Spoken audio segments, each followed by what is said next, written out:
Hi, this is Dan Heisman, and we're continuing with our series of videos to help you play chess better.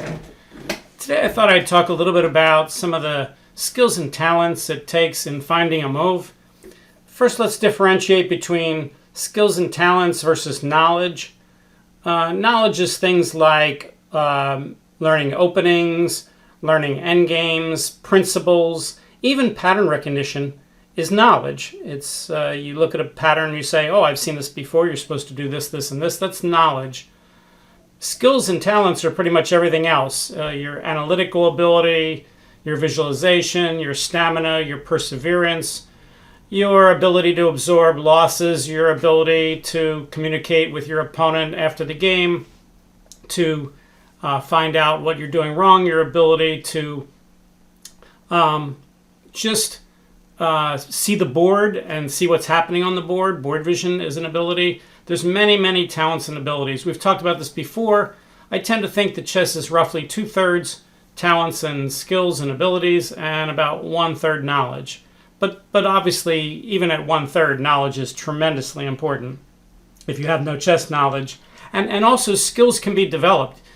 Skills don't start the same way. Bobby Fischer wasn't as good at visualization the first day he learned how to play chess when he was 7 as he was, 7 years later when he first won the U.S. championship.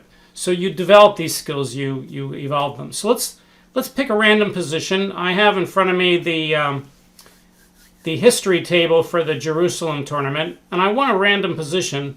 So let's go, since it's going to be 2020 tomorrow, let's pick out game 20. I have no idea what I'm going to get into here. Game 20, let's see who that is. 20. All right, so let's center my board so you can see it. We'll put the board right like that. It's pretty good on the bottom, not too bad. Got it pretty centered. All right, and let's have the ability to turn on the computer. I just moved the board down. Let's recenter it there. Okay. So I'm going to pick a random position here. Well, we talked about 20 again, so let's go to Black's 20th move. So let's go forward 39 moves. Okay. Forward 39. Okay. So it's going to be Black's. White has just played C4. Let's flip the board around, put Black on the bottom. All right, so my first ability here is my ability to count the pieces, which is part of my board vision. So I have to count the pieces on the board. So White has 6 pawns, Black has 6 pawns. White has 2 rooks and a knight. Black has a rook, a bishop, and a knight. So Black is down the exchange. All right, so Black's down the exchange, and it's his move, though. And the next thing I notice from my board vision is the knight on b7 looks like it's in some danger of being trapped. So right now the knight has the ability to go to d8, d6, c5, a5, and all of those squares are guarded. So if I can attack that knight, let's say with the rook, then I might be able to win the knight. And then if I can win the knight for nothing or for a pawn, then maybe Black is going to be doing very well. So let's see what other skills are involved. So that was a board vision skill. And then I used my tactical skill to realize that that knight was in danger. I'm using both board vision and tactical vision. And I'm going to have to use some deductive logic to figure out if White goes after that knight, what's going to happen and what's going to take place. So let's look around and see if there's anything else going on before we start to analyze whether we can trap that knight. White's got 2 pieces, Black's got 2 pieces on the 7th rank, which are both unguarded. They could be skewered in some lines. His back rank is a little bit weak. White potentially could create a passed pawn with d4, c5 or d4, d5. White's not castled, but he's probably not going to castle at this point. He's probably going to leave the king in the center, maybe king to e2. All right, so let's take a look here. Let's say we try to trap the knight on this move. Let's say Black plays rook to b8.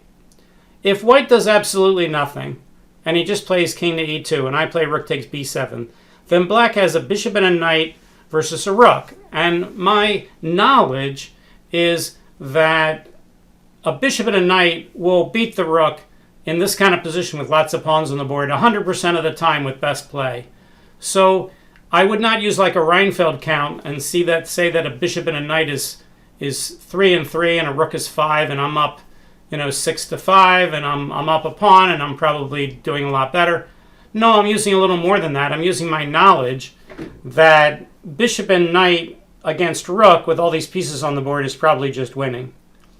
All right, but we have to analyze. We can't just generalize.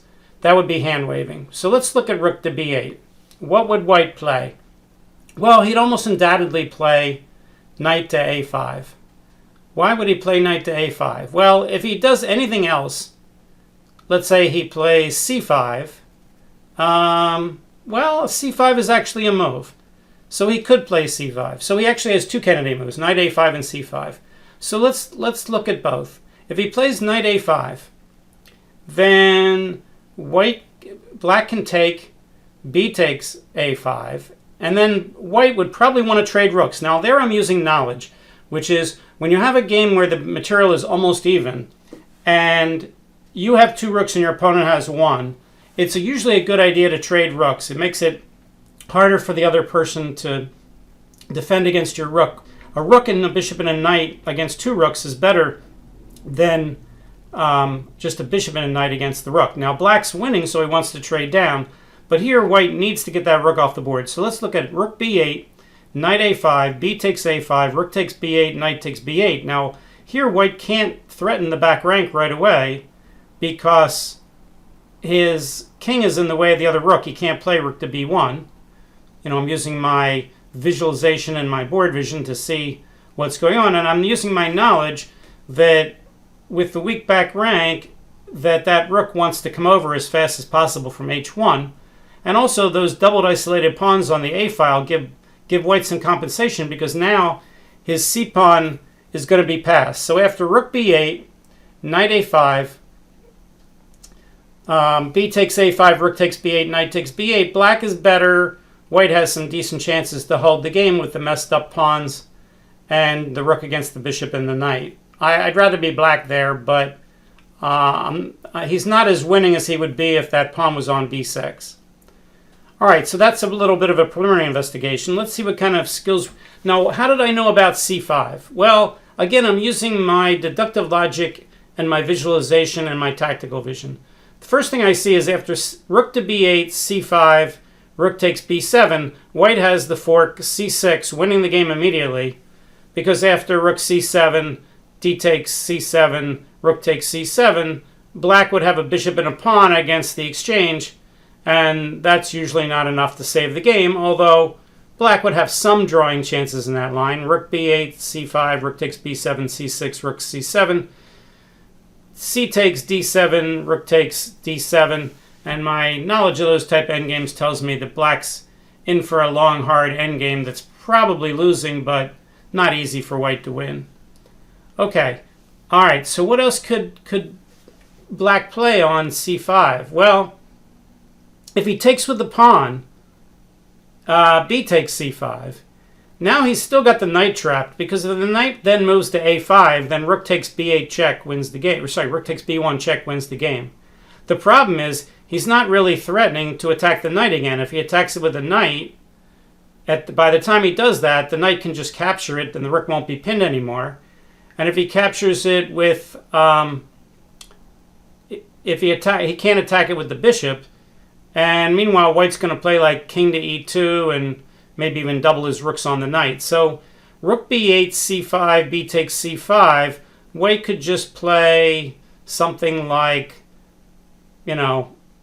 king to e2. And he's probably doing well. He could probably even play rook to b3 with the idea that if knight takes c5, knight takes c5 is good for white.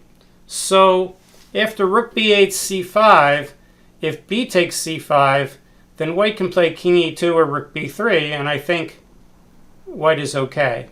So can black do anything else? If black plays rook b8 and c5, then white can play then if black plays knight takes c5, then if black plays bishop takes c5, black still only has a bishop and a pawn for the rook, and is in for that tough endgame again, although that endgame looks a little bit better than the other one where we were talking about the bishop and the pawn versus the rook. So rook b8, c5, knight takes c5, knight takes c5, bishop takes c5, and white's much better. All right, so we see that on rook b8, white has two ideas. Now suppose black tries to get a little tricky here. And suppose he says, let's stop c5 first, and then I'll try to attack the knight. Like maybe he'll play rook c8 first, but white could still play c5, believe it or not, on rook c8. If black takes it with the pawn, then white can play knight to a5 since the rook's not pinning the knight anymore. And if he takes on c5 with a piece, then white can trade off the knight for that. Let's say he just plays rook c7. So let's look at that. Rook c8, c5, rook c7. Well, then white could play knight to d6. He could play c takes b6, rook takes b7. That looks okay for black because black's got the rook on b1 pinned. Although there is a queening combination. Let's look at that. Rook to c8, c5, rook to c7. I don't think any of this will happen. I'm just kind of having fun looking at it. I'm using my analytical skills. My deductive logic tells me that maybe black can't take both pawns. Sorry, black can't take both rooks because white will queen the pawn. So rook c8, c5, rook c7, c takes b6, rook takes b7, b takes a7, rook takes b1 check, king e2, rook takes h1, a8, queen check. Black puts a piece in the way, and black has a rook, a bishop, and a knight for the queen, and white has a passed a pawn. That's a crazy line. I don't think that would happen. I think at some point both sides would decide they have better moves. There I'm using my deductive logic. My logic tells me that that line that I just analyzed is not the best line for both sides probably. You know, rook c8 is questionable as the best move. c5 is probably the best reply. Rook c7 may not be the best move. Then c takes b6 is not necessary. It's probably okay. White could also play, as I said, just play knight d6, and if black takes on c5, I guess that's, I'm looking at rook c8, c5, rook c7, knight d6, knight takes c5, knight to, let's say, e4, knight takes d3 check, king e2, and black has 3 pawns for the exchange, which is almost undoubtedly winning. So rook c8, c5. White could also play c5 on the next move, and he always could play knight to a5 and get those doubled pawns. But c5 is the interesting line. Rook c8, c5, rook c7, c takes b6, rook takes b7, b takes a7. All right, so at that point, black has a choice of playing rook takes a7 or rook takes b1 check. If he plays rook takes b1 check, he can't stop the pawn from queening on a7. Can't play rook b8, can't move his bishop on that diagonal. He could play knight b6, but after knight b6, rook takes b1. So I'm looking at the line rook c8, c5, rook c7, c takes b6, rook takes b7, b takes a7, rook takes b1 check, king e2, knight b6, rook takes b1, winning easily, I think. That pawn on a7 is a monster. All right, so that would mean after rook takes b7, b takes a7, if black would either have to play rook takes a7 and have a bishop and a knight for a rook and a pawn, which is a nice advantage. White would probably just save that A pawn with rook B2 or something. Or you could play rook takes B1 check, king E2, rook takes H1, A1 queen, and then something like bishop to F1. Bishop F8, I mean. Which is probably better for black, although... Oh, wait, the queen's hitting the rook on H1. Ah, see now, my board vision was bad. I had a little bit of a retained image error with the knight on B7. So actually, black can't play that. That's very cute. So let's go through that line again. So that was an example of my abilities letting me down a little bit, and then they picked up and said, Dan, what are you looking at? So I'm looking at the line rook C8, C5 to try to save the knight, rook C7 to try to trap the knight, C takes B6 trying to get a couple pawns to the knight, rook takes B7, B takes A7, and now I realize that black probably has to play rook takes A7, because if rook takes B1 check, king E2, rook takes H1, A8 queen check, and something goes in the way, bishop F8, and then queen takes H1 and black resigns. So therefore in that line, black would have to play rook takes A7. So there I'm using deductive logic. I'm saying, all right, well, if that whole line is no good, at what point did that line go bad? This is a deductive logic question. And the answer is that line went bad when I played rook takes B1 check. Rook takes B1 check doesn't work because of the queen on A8 hitting the rook on H1. Okay, so does that mean that rook C8 is better than rook B8? Probably not. So let's go back to rook B8. Rook B8, rook C8 are the main candidate moves. Can black do anything else? Can he just sit there and try to trap the knight slowly? The only piece that can really trap the knight is the rook, because a bishop on dark squares can't hit a knight on white squares. Now I'm using deductive logic. A knight can't attack a knight because the knight could just trade off unless it's pinned. And we did see a line where the knight was pinned. So a knight really can't take the knight, and a pawn can't attack a knight on the 7th rank because pawns can't attack things on the 7th rank. At least black pawns can't. So it's got to be the rook. Okay, so let's go back to rook to b8 again. Rook to b8, if knight a5, everything is clear. Black has to play knight takes a5, bishop b4 check, loses to just rook takes b4. So therefore, black has to take. White would probably play rook takes b8. It's not forced, but he could. He could also play a move like rook to b5 or something. He could even play king to e2. And we'd have a position where black has a bishop and a knight versus a rook, but he has double isolated A pawns. White has a passed C pawn. So black's better, but maybe white can save the game. So more interesting is rook b8, c5. What is black going to do about that? We already said rook takes b7, c6, rook c7, d takes c takes d7, rook takes d7 is good for white. Maybe black can hold, but it's not going to be easy. So rook b8, c5. If b takes c5, now the knight can't go to a5 because rook takes b1 check wins. So therefore, white has to take the time to unpin the rook with a move like king to e2. Unpin the knight by guarding the rook with king to e2. But now knight a5 is unstoppable. Black has won a pawn, so now he has a piece and a pawn for the exchange, but it's not very convincing. Rook b8, c5.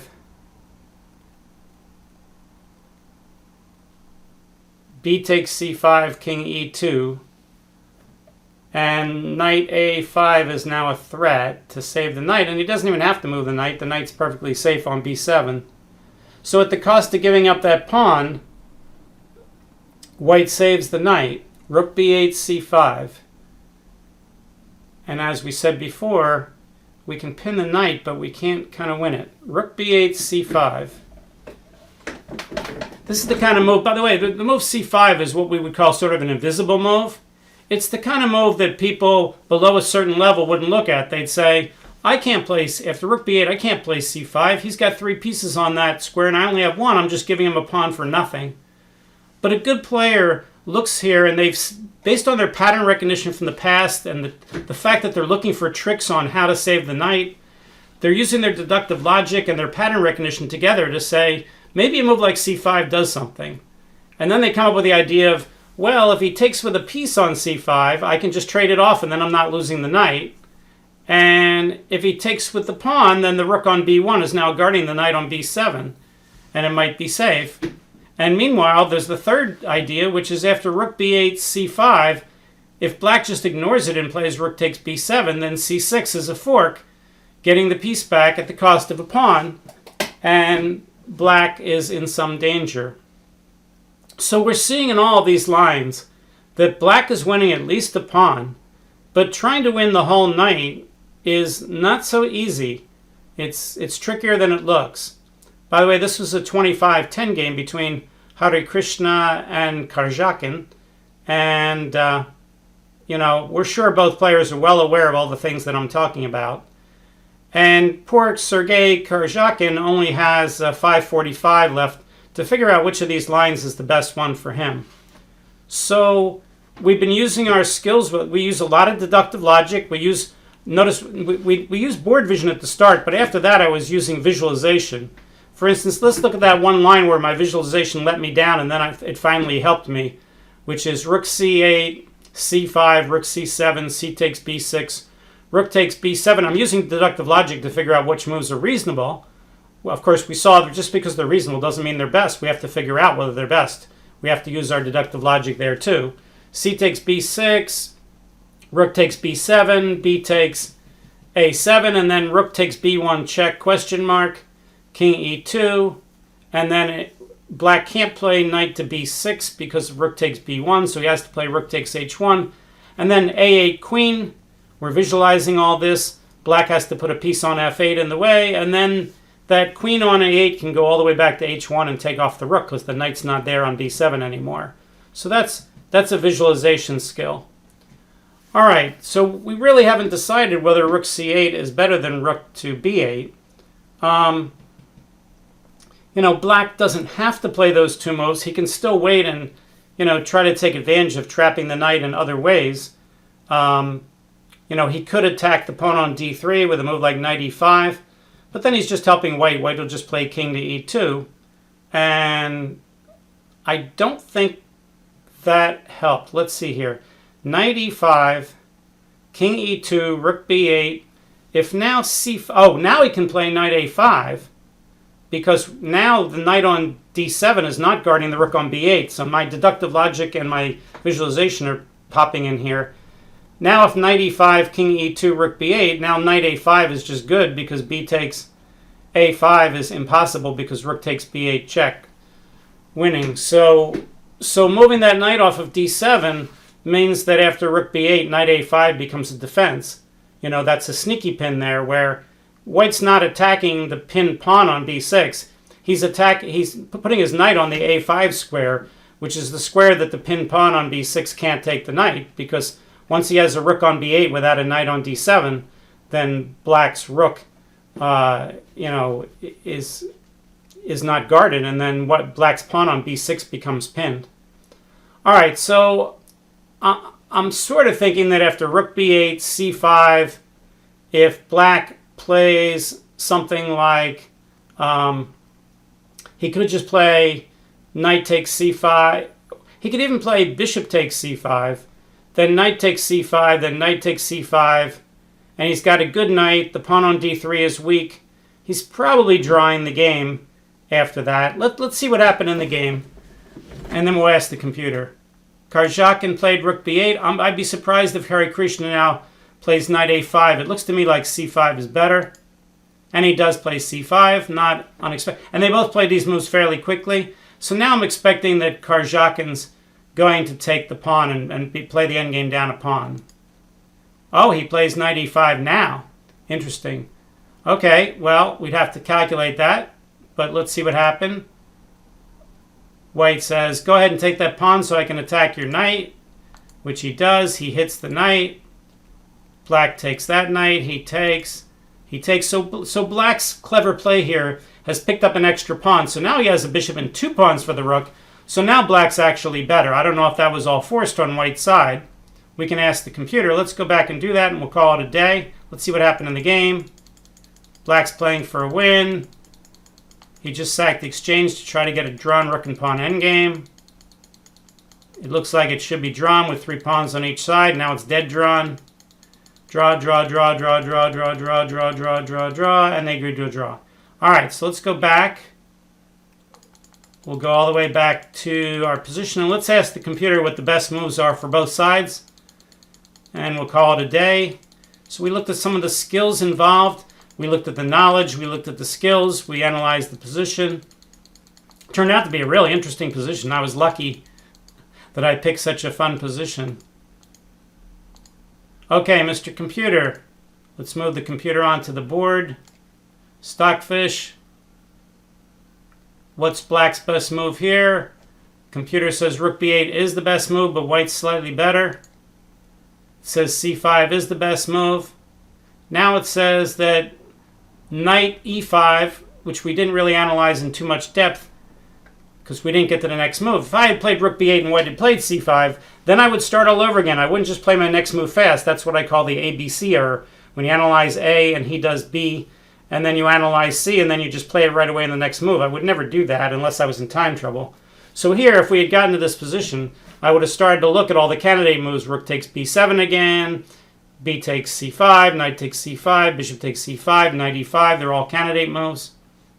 Turns out Karjakin finds the best move, knight e5. And now it says white should play either f4 or knight a5 with advantage. f4, knight takes check. King e2 says king d2 slightly better. Rook takes b7, king takes d3, bishop takes c5. Computer says white's slightly better, even though black has a bishop and 2 pawns for the rook, which is usually a little better.